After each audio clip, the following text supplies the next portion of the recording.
წყალდიდობის შედეგად ტეხასში დაღუპულთა რაოდენობა მას გადააჭარბა. მოცემული მომენტისთვის დაღუპულია 104 ადამიანი.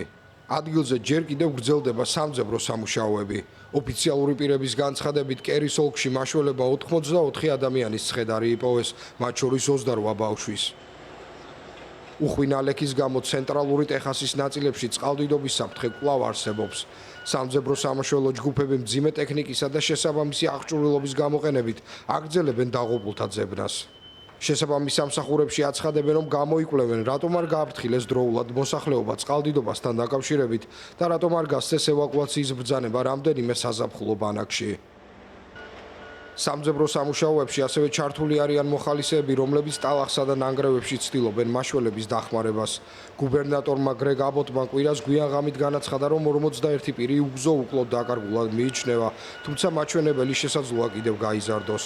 კერვილის მერმა დალტონ რაისმა გამართულ პრესკონფერენციაზე განაცხადა, რომ არ იციან დაკარგულთა ზუსტი რაოდენობა, თუმცა დაზიანა, რომ ბევრ ადამიანზეა საუბარი.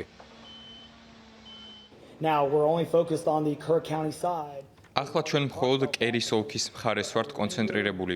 ჰანტიდან კომალის ოლქამდე სწორი ხაზით მანძილი 100 კილომეტრზე მეტია.